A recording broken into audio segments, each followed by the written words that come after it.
Bonjour à toutes et à tous, le mois de juin est déjà bien entamé et à cette occasion je vous propose de faire un bilan de la mi-année de mes lectures. C'est un type de vidéo que je n'ai encore jamais fait. J'ai pris pour modèle une vidéo d'Adoria que j'ai un petit peu adaptée de mon côté. Ça va être l'occasion de te parler aussi bien de mes lectures que des projets pour le reste de l'année. Et pour faire ce bilan, vous voyez, j'ai bien préparé les choses, j'ai une petite liste en fait des questions, on va dire, à poser pendant ce bilan. D'abord, combien est-ce que, ça commence bien, combien de livres est-ce que j'ai lu depuis le début de l'année? Alors je dis ça commence bien parce qu'en fait, je ne vais pas répondre à cette question. Pourquoi? Parce qu'en fait, je trouve que le nombre de livres lus, c'est un peu piégeux. Même si on peut mettre des gros guillemets, même si on peut faire plein d'explications avant, après, à un moment, le chiffre, il pose quelque chose et il fait qu'en fait vous risquez en fait de vous dire je lis pas autant qu'elle, ou ah moi je lis plus qu'elle, etc. Et je trouve que ça n'a pas vraiment de sens parce que ce qui compte c'est pas combien de livres on lit, c'est la qualité en fait de ce qu'on lit, c'est est-ce qu'on prend du plaisir, est-ce que on apprend des choses, est-ce que ça nous rend meilleur d'une certaine manière. Et en tout cas, moi, c'est ce en quoi je crois pour la lecture. Et donc voilà, moi, j'ai pas envie qu'il y ait un petit peu cette notion-là, en fait, de comparaison. Bon, d'une certaine manière, c'est très vertueux le discours que je vous fais, de dire ouais, il faut pas trop compter le nombre de livres lus. Et en même temps, ben voilà, je suis comme tout le monde, je note tout ce que je lis et je peux pas m'empêcher de noter combien j'en ai lu. Mais voilà, j'essaie en tout cas un peu de me détacher de ça et je ne voudrais pas créer un sentiment de culpabilité chez qui que ce soit. Je pense que personne ne doit essayer de se comparer à moi et moi j'essaie de pas trop me comparer à d'autres sur ce sujet. Comme c'est pas facile, que j'ai toujours tendance à me dire ah les autres ils sont meilleurs, ils sont trop forts et moi je suis nulle, bah, j'ai pas envie que vous éprouviez ça à cause de moi, donc voilà, je ne dirai pas dans cette vidéo combien de livres j'ai lu depuis le début de l'année parce que ça n'a pas grand intérêt. Tout ça, tout ce discours pour vous dire qu'en fait je ne réponds pas à la question. La deuxième question c'est quelles ont été les meilleures lectures depuis le début de l'année. Donc j'ai fait beaucoup de très bonnes lectures, je suis très contente, mais je dois dire qu'en fait il y a eu quand même deux coups de cœur pour l'instant, j'ai vraiment eu beaucoup de chance. Il s'agit de Kim Ji-young, né en 1982, j'en ai parlé dans ma vidéo, dans mon update lecture numéro 1 de l'année. Voilà, je m'y attendais pas et ça m'a vraiment beaucoup plu, c'était très court à lire. Et le deuxième coup de cœur, qui est aussi un coup de poing, c'est un livre de martyrs américains de Joyce Carol Oates, qui là par contre est une grosse bricasse, mais que j'ai lu très vite. Je crois que j'ai mis une semaine à le lire parce que ça se lisait vraiment très bien. Tous deux sont écrits par des autrices, tous deux abordent des thèmes féministes même s'ils sont assez différents. Ici c'est la place de la femme dans la société coréenne, en prenant un peu la coréenne lambda on va dire. Et là par contre c'est un peu deux points de vue de deux personnes, ou de deux mondes plutôt, que tout le monde oppose. Un médecin gynécologue qui pratique des avortements aux États-Unis et un fanatique anti-avortement qui va tuer en fait ce médecin. Et donc c'est pour parler des États-Unis, de l'avortement, de la peine de mort, etc. Celui-ci était vraiment très bien, se lisait très bien, j'ai adoré. Celui-ci aussi j'ai adoré, mais là ça a été une lecture à la fois addictive, éprouvante, extrêmement remuante. C'est pour ça un coup de poing en fait. Donc je ne saurais assez le conseiller, mais je dois dire qu'il est très difficile et que voilà, âme sensible s'abstenir je pense, mais moi j'ai adoré, ça m'a énormément marqué et lui aussi je l'ai adoré dans un tout autre genre. Donc ça c'est vraiment pour l'instant mes deux meilleures lectures de ces 6 premiers mois. Ensuite, est-ce qu'il y a eu de moins bonnes lectures, voire de pires lectures? Hélas oui, hélas. Il y en a eu 3 malheureusement. Au mois de janvier, j'ai lu 4 livres de Nathaniel Hawthorne, puisque je participais au challenge Un mois un auteur de Nabolita, et moi j'avais choisi Nathaniel Hawthorne. Et je dois dire que Valjoie, vraiment j'ai pas du tout aimé. Ça m'a pas plu du tout, je l'ai éreinté dans ma vidéo sur Nathaniel Hawthorne. C'est ça avait beaucoup de potentiel, mais je trouve que ça n'était pas très bien traité. Je trouve que ça s'apesantissait trop sur certaines choses, pas assez sur d'autres. Mais je pense que j'avais des attentes qui n'étaient pas voilà, ce sur quoi Authorne voulait se focaliser. Donc bah, pour moi, ça a un peu raté sa cible. Mais c'était quand même néanmoins de qualité. Et si vous voulez lire Nathaniel Hawthorne, vraiment lisez pas du tout Valjoie, lisez vraiment La Lettre écarlate et La Maison aux 7 pignons qui sont des petits bijoux.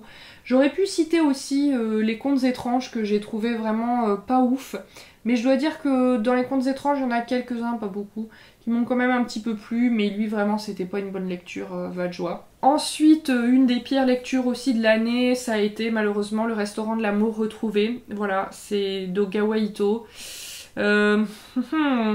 Je l'ai taillé en pièces dans la même vidéo que Kim Ji-young, voilà, parce que j'ai pas du tout aimé, parce que j'ai trouvé que c'était très problématique à bien des égards. Ça a plu à d'autres personnes, d'ailleurs plusieurs personnes m'ont écrit en commentaire en me disant ah mais moi j'ai bien aimé, bah, c'est super, moi j'ai pas du tout aimé. Donc les goûts et les couleurs... c'est dommage, ça l'a pas fait pour moi. Peut-être que je lirai un autre ouvrage de cette autrice, mais pour l'instant, je reste sur une émotion négative et quand ça sera un petit peu parti, peut-être que je lirai autre chose d'elle. Mais voilà, j'ai pas du tout aimé Le Restaurant de l'amour retrouvé. Et la troisième moins bonne lecture de l'année, je ne l'ai pas parce que je l'ai rendue à la bibliothèque. C'était Âpre Monde de Frank Buist, dont je serai amenée à reparler plus tard, mais c'est la suite d'un ouvrage que j'avais bien aimé en 2023 qui s'appelait Pur Sang. Et là j'ai trouvé que c'était un alignement de clichés et que c'était... Non, ça allait pas du tout. Donc je serai amenée à en reparler dans une prochaine vidéo, mais vous savez d'ores et déjà que je n'ai pas du tout aimé cette lecture. Ensuite, est-ce qu'il y a eu des déceptions? Oui, il y a eu des déceptions. Dans les livres que je n'ai pas aimé, effectivement, dans les 3 que je vous ai présentés, il y avait un peu des déceptions, mais pas énormément non plus, parce que j'avais pas énormément d'attentes, je pense, vis-à-vis d'eux. Par contre, un livre pour lequel j'avais des attentes et ça ne l'a pas fait, c'est Au-delà des illusions de Duong Tu Wong. Je ne sais pas si je prononce bien son nom, c'est une autrice vietnamienne. Je crois que c'est considéré un peu comme un de ses grands livres, un de ses un peu chefs-d'œuvre quoi. J'en parlerai dans une autre vidéo, mais ce fut d'un ennui mortel en ce qui me concerne. Et malheureusement, c'est la 2e fois que j'éprouve ça avec cette autrice. J'avais abandonné à 16 ans Terre des Oublis, ça m'était tombé des mains. Et j'ai voulu réessayer là, et bon, je suis malheureusement arrivée à la conclusion que je vais arrêter de lire cette autrice, parce qu'il y a un truc auquel je n'accroche pas. Mais alors par contre, j'ai vu beaucoup de qualité dans cet ouvrage, j'en reparlerai plus avant dans une vidéo. J'ai vu beaucoup de qualité dans cet ouvrage, il y avait des choses belles, sensibles, lumineuses, etc. que je voyais et qui ne me procuraient aucune émotion en fait, et donc déçue. C'était pas catastrophique comme lecture, mais c'était décevant parce que je pensais lire là une belle histoire d'amour et ça a plutôt été assez plat en ce qui me concerne, malheureusement. Si vous l'avez aimé, n'hésitez pas à me le dire, n'hésitez pas à me dire ce qui vous a plu. Est-ce que vous avez ressenti une forme de distance vis-à-vis des personnages comme moi j'ai éprouvé? Tout à fait personnel, moi j'ai été déçue par cette lecture dont j'attendais plus.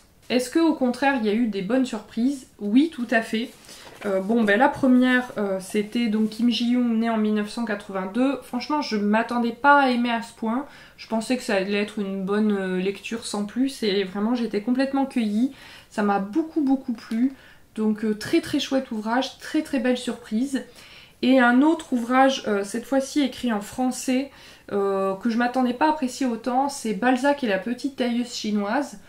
Je l'avais depuis très longtemps dans ma palle, d'ailleurs il figurait dans ma vidéo La palle de la honte, et c'était justement le fait de le ressortir pour cette vidéo. Je me suis dit qu'il est vachement court, franchement, vas-y lis-le, et en fait j'ai beaucoup aimé, j'ai beaucoup ri en fait en le lisant, parce que c'est très drôle, même si c'est sur un contexte un peu tragique, le mouvement des I Ching pendant la révolution culturelle, mais c'était très sympa et vraiment belle surprise. C'est pas le livre du siècle, hein, celui-ci, d'ailleurs je l'ai à l'envers, pardon, celui-ci non plus, hein, c'est pas le livre du siècle, mais les deux m'ont, voilà, été des bonnes surprises, vraiment m'ont procuré de la joie et c'était bien, voilà. Et j'ai apprécié de les lire tous les deux. Et ensuite, est-ce qu'il y a eu des abandons? Alors, oui, il y en a eu 3. Et vraiment, ça m'arrive jamais d'abandonner des livres. C'est quelque chose que j'ai beaucoup de mal à faire. Et je sais pas, en ce début d'année, je me suis dit, j'ai vraiment autre chose à faire que de passer du temps sur des livres qui me procurent pas d'émotions positives. C'est pas que je veuille lire que des choses qui sont positives, etc. Voilà, quand même, j'ai lu un livre de martyrs américains, je peux vous dire qu'il n'y a pas d'émotion positive en fait dans ce livre, pourtant ça m'a embarqué, j'ai eu de l'empathie, j'ai eu de la colère, j'ai eu de la tristesse, j'ai compris des choses, etc.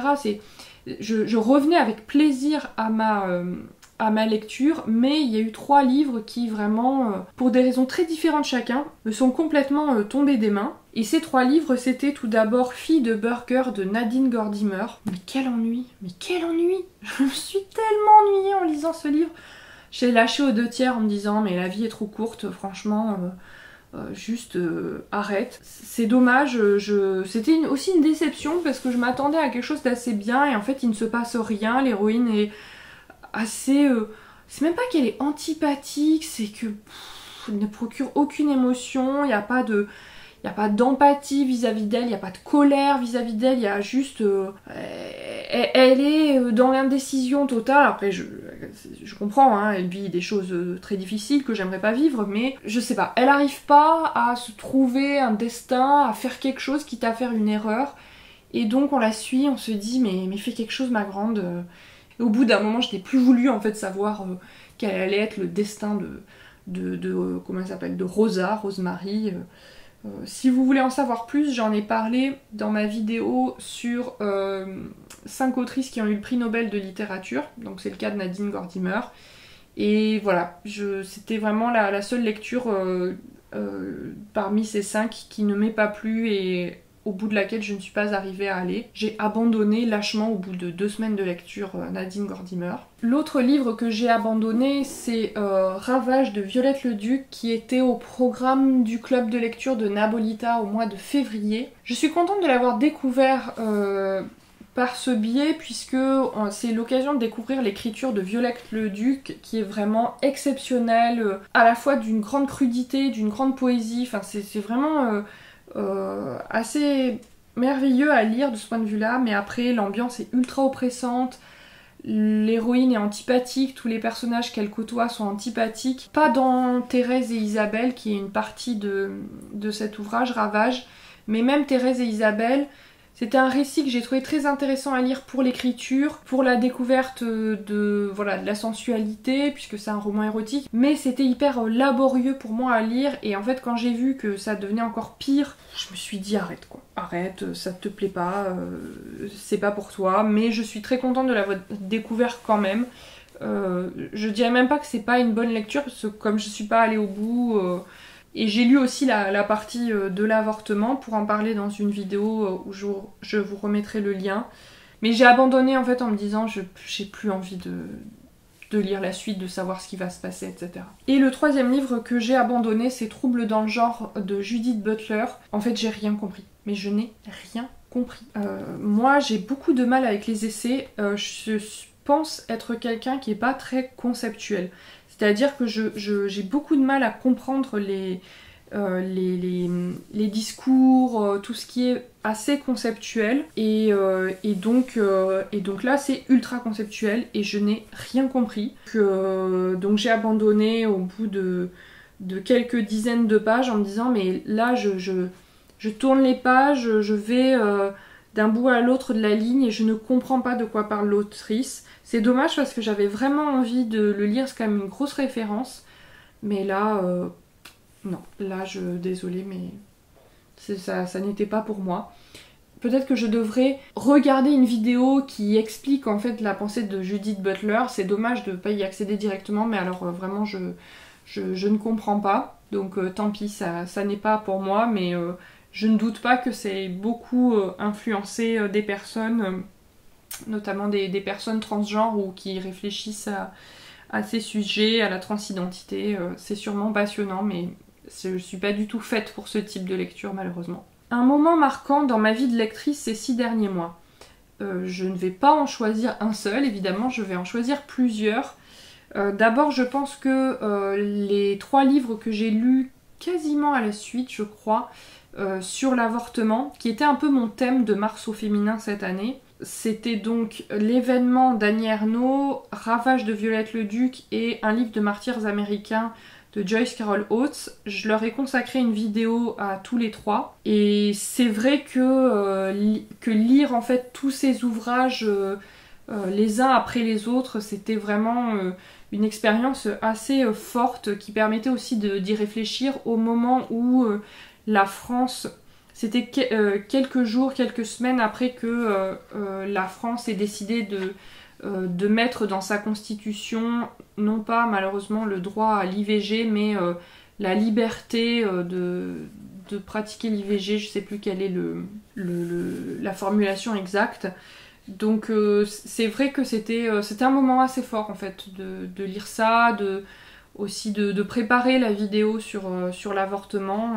Ensuite, le mois de janvier consacré à Nathaniel Hawthorne, c'était bien aussi parce que j'avais jamais fait ça, de lire un auteur en entier en fait pendant tout un mois. Habituellement, je préfère varier mes lectures et là en fait c'était vraiment bien, ça m'a bien plu. Je pense que je serais amenée à le refaire si Nabolita continue à faire ce challenge, ou peut-être moi je déciderai de le faire. Mais en tout cas c'était bien. Et aussi, et ça c'est pas tant dans ma vie de lectrice que dans ma vie de booktubeuse, en fait au mois de janvier ma vidéo sur le Moyen-Âge a vraiment bien marché. Elle a eu plus de 1000 vues et franchement je trouve ça génial en fait. Donc merci à tous d'avoir regardé et apprécié cette vidéo sur la littérature du Moyen-Âge. C'est une vidéo qui a été extrêmement difficile à faire. Elle m'a demandé énormément de temps de préparation. Elle a été compliquée à tourner, à monter pour des raisons techniques. Donc quand je l'ai publiée, j'étais un peu sur les rotules. Et en fait, elle a rencontré du succès. Ça m'a fait vraiment très très très plaisir. J'étais vraiment contente de vous partager cette passion que j'ai pour la littérature du Moyen-Âge. Même si je n'en lis pas assez souvent, je dois le dire malheureusement, mais c'est quelque chose que j'apprécie quand même. Et j'étais heureuse de vous partager ma passion et voir que ça rencontrait du succès, voilà, ça m'a fait super plaisir, donc vraiment merci à tous pour votre intérêt pour cette vidéo. Ensuite on va passer à une petite partie sur le livre que je viens de lire, le livre que je suis en train de lire et le livre que je prévois de lire. Donc le livre que je viens de finir de lire, c'était il y a 2 jours je crois, c'était La mémoire délavée de Natasha Apana. Natasha Apana, j'ai lu 3 livres d'elle cette année parce que j'ai la chance de la rencontrer prochainement en fait, d'animer une rencontre d'autrices avec elle. Et donc j'ai lu cet ouvrage qui est autobiographique, qui est un récit, c'est pas un roman, sur ses origines, puisque Natasha Apana en fait elle est mauricienne et ses ancêtres étaient indiens. Et donc elle parle de la migration de ces Indiens à l'île Maurice au XVIIIe siècle, dans le cadre de ce qu'on appelait l'engagisme, des travailleurs indiens qui venaient travailler sur les champs de canne à sucre à l'île Maurice après l'abolition de l'esclavage et le départ des esclaves. Je pense que je vais être amenée à vous reparler très très prochainement de Natasha Apana, des 3 ouvrages que j'ai lus d'elle. Donc je développe pas plus là maintenant. Le livre que je suis en train de lire, c'est L'équilibre du monde de Rohinton Mistry. J'en ai parlé dans ma précédente vidéo puisqu'il fait partie de ma palle de l'été. Et pour l'instant, c'est super. C'est une grosse brique puisque ça fait presque 900 pages, mais j'ai lu 50 pages hier soir et je les ai pas vues passer, donc je pense que ça va être une très très bonne lecture. Et j'en suis ravie parce que ça fait longtemps qu'il est dans ma palle et longtemps que j'ai envie de le lire. Donc c'est ce que je suis en train de lire et je pense, c'est pas certain, mais je pense que le prochain que je vais lire, toujours dans ma palle de l'été, c'est la biographie des Sœurs Brontë de Jean-Pierre Hall. Donc là beaucoup plus petit, ça va me reposer par rapport à l'équilibre du monde. Il me tarde de le lire, je me le suis acheté il n'y a pas très longtemps et je prévois de lire plusieurs ouvrages pour connaître un petit peu mieux la vie des Sœurs Brontë trois sœurs assez exceptionnelles qui ont écrit des chefs-d'œuvre de la littérature anglaise et mondiale. Donc je pense que je vais lire ça après. Et il me tarde. Ensuite, la dernière acquisition que j'ai pu faire, alors je sais pas qu'est-ce que c'est exactement la dernière acquisition, puisque j'ai fait un book haul, c'était quand? C'était en avril, je crois, avril ou mai, bref. Et c'est peut-être pas la dernière, mais une des dernières, c'était Les Aventuriers de la mer de Robin Hobb, que j'ai lu et que j'ai beaucoup aimé, mais j'en reparlerai en fait, je vais faire comme l'an dernier, un vlog en fait où je me filme au fur et à mesure que je lis les ouvrages de Robin Hobb et après je fais une vidéo vlog spéciale, et donc là je pense que je vais faire un vlog spécial Les Aventuriers de la mer. Il y a 3 tomes dans cette édition intégrale. Donc j'ai lu le premier, j'ai beaucoup aimé, c'était vraiment super. Ensuite, les projets que j'ai pour mon booktube, je suppose. Le premier projet, en fait je suis dedans, c'est ce que j'appelle l'été indien, puisque je vais lire plein d'ouvrages de littérature indienne cet été. Ça fait un certain temps que j'ai envie de faire un peu une espèce de marathon, et l'été me semblait propice pour lire de la littérature indienne, parce qu'il se trouve que j'en avais 3 ouvrages dans ma pile à lire, et il y en avait un certain nombre chez mes parents, et depuis longtemps j'avais envie de découvrir cette littérature qui, je pense, qui est connue en France, mais peut-être moins connue que d'autres littératures, où j'ai l'impression qu'on met un peu moins le focus dessus. Bon, mais en tout cas je suis très contente de ce projet. Ça, pour l'instant les 50 pages de l'équilibre du monde commencent très bien, donc j'espère que ça sera comme ça un peu tout l'été, de très bonnes lectures. Alors cet automne il y a plusieurs gros projets qui arrivent. D'abord il y a une vidéo en fait qui est déjà scriptée, que je dois reprendre un peu en partie parce que elle va être beaucoup trop longue, il y a beaucoup trop de choses dedans. Mais il y a une grosse vidéo qui va arriver sur le Nobel de littérature, donc je vous en dis pas plus, mais je peux vous dire que je l'ai scripté à Noël dernier, donc pour vous dire j'étais déjà à fond, et elle va être longue à tourner, à monter, etc. Mais en tout cas c'est un peu un des gros projets de cet automne. Et ensuite je prévois de faire, j'en parlais dans ma vidéo sur la palle de l'été, je prévois en fait de faire quelque chose autour des autrices anglaise du 19e siècle. Je me demande si je vais faire une vidéo centrée sur les sœurs Brontë ou une vidéo centrée sur George Eliot ou complètement quelque chose d'autre. Je sais pas encore, mais en tout cas il y a quelque chose autour de ces autrices-là que j'ai envie de faire. Après, je sais que parfois on a des projets et qu'en fait c'est pas du tout ça qu'on fait. Je vais continuer à lire les autrices qui ont eu le Nobel de littérature. Je leur ai déjà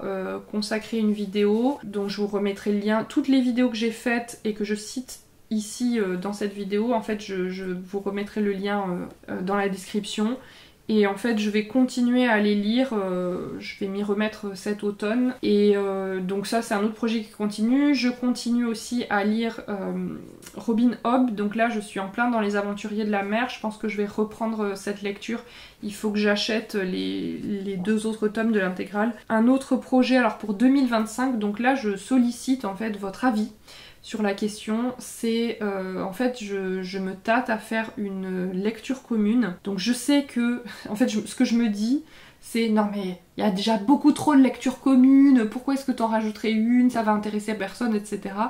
Donc dites-moi si ça vous intéresse, ça sera plutôt pour 2025. J'ai envie de faire une lecture commune, j'hésite entre 3 livres pour l'instant. 3 livres qui sont des classiques en fait, qui datent d'avant le XXe siècle. Mais dites-moi si en soi ça vous intéresserait de faire une lecture commune. Suivez-moi sur Instagram pour que je vous tienne au courant, mais je pense que ça se fera pas avant 2025. Après, de manière générale, j'espère que ça sera transparent pour vous, mais pour ne rien vous cacher, en fait je change de travail en septembre prochain. Il y a beaucoup de choses qui vont changer, enfin je reste dans le même secteur d'activité, mais je change de lieu de travail et de mission. Et commencer un nouveau travail c'est toujours ultra épuisant, et je ne veux pas, perdre le rythme, ou en tout cas je veux pas laisser tomber ma chaîne YouTube à cause de ça, parce que ça me procure énormément de joie en fait de faire des vidéos, de penser aux vidéos, de les faire, de les tourner, de voir voilà, ce que vous appréciez, ce que vous appréciez pas, vos réactions, etc. Donc j'ai pas envie de perdre ça, mais donc j'ai pour projet de tourner à peu près 2 mois de vidéos pendant l'été, donc pour au moins souffler en fait en septembre-octobre et avoir déjà des vidéos prêtes à être publiées. Donc ça c'est un peu le vœu pieux de cet été, voilà, de faire plein de vidéos, de les préparer et qu'elles soient prêtes. L'idée c'est de prendre un petit peu d'avance en fait pour que vous rendiez pas trop compte en fait du fait que ben voilà, j'aurai pas beaucoup de temps pour m'occuper de ma chaîne YouTube, et donc si je me laisse respirer pendant au moins septembre-octobre, je pourrai recommencer à faire des choses à partir de novembre, mais au moins j'aurai pas cette culpabilité de me dire tu commences un nouveau travail, en même temps il faut que tu tiennes le rythme parce qu'il y a des attentes. Bref, donc voilà, ça va être assez chaud pour moi, donc je sais pas trop comment je vais m'organiser, mais je pense que ça va être voilà, je vais être assez prise par ça en juillet et un peu en août. C'est un peu mon gros challenge, d'arriver à faire ça, d'arriver à tenir le rythme et que pour vous ça soit à peu près transparent. Habituellement j'essaie de faire 1 à 2 vidéos par mois, et parfois quand c'est pas possible je me cantonne juste à 1. Par exemple, vous en êtes sans doute pas rendu compte, mais au mois d'avril il n'y a eu qu'une seule vidéo. Il devait y en avoir une deuxième, mais j'ai traversé une passe très difficile au niveau psychologique, et donc à ce moment-là je me suis dit Marie, pas de pression, ce qui compte avant tout c'est de prendre soin de soi, c'est de penser à sa santé mentale, et donc ma chaîne YouTube est passée un petit peu au second plan, et donc la vidéo sur l'avortement, au lieu d'être publiée en avril, elle a été décalée au mois de mai. Et c'est pas grave, je suis fière d'avoir pris soin de moi de ce point de vue-là, mais j'ai conscience aussi que il faut être un petit peu régulier, et donc si je peux, je prendrai de l'avance, et sinon il y en aura un petit peu moins. Je reviendrai en suivant, ne vous inquiétez pas. Une dernière question dans ce bilan de mi-année, c'est la prochaine sortie attendue, et en fait j'en ai pas, parce que je suis l'actualité littéraire, je suis abonnée notamment au magazine Lire, magazine littéraire, et en fait je suis avec attention ce qui se fait, mais je n'attends jamais vraiment de sortie, parce que c'est pas moi je lis pas beaucoup de choses en fait vraiment liées à l'actualité littéraire. Alors je peux lire des nouveautés évidemment, mais je lis aussi beaucoup de classiques, et souvent en fait quand il y a des choses qui sortent et qui m'intéressent, je me dis j'attends que soit elles soient arrivées à la bibliothèque et que je les emprunte à ce moment-là, et sinon en fait si j'ai envie de les acheter, je me dis j'attends que ça soit sorti en poche, donc en général c'est peut-être 2-3 ans, mais voilà, donc moi je suis pas vraiment à l'affût, ou c'est assez rare que je sois à l'affût des sorties, et donc là actuellement à ma connaissance il n'y en a pas que j'attende particulièrement. Voilà, j'espère que cette vidéo bilan vous a plu. Dites-moi si vous aussi voilà, quelles ont été vos meilleures lectures, vos surprises, vos déceptions, vos moins bonnes lectures, etc. Ça m'intéresse toujours de vous lire en commentaire, c'est toujours très riche en fait de lire les commentaires, parce que on fait des trucs, on tourne chez soi, on est un peu seul dans sa chambre, dans sa bibliothèque à tourner, on balance un truc sur YouTube et on a quand même envie d'avoir des retours sur ce qu'on fait, donc n'hésitez pas à commenter. N'hésitez pas non plus à liker cette vidéo, vous abonner si c'est pas encore fait. Vous pouvez aussi activer la cloche des notifications pour être informé chaque fois que je publie une nouvelle vidéo. Vous pouvez me retrouver sur Instagram où je suis active, et d'ici la prochaine vidéo, je vous souhaite une très bonne journée, un très bel été, et surtout de très bonnes lectures.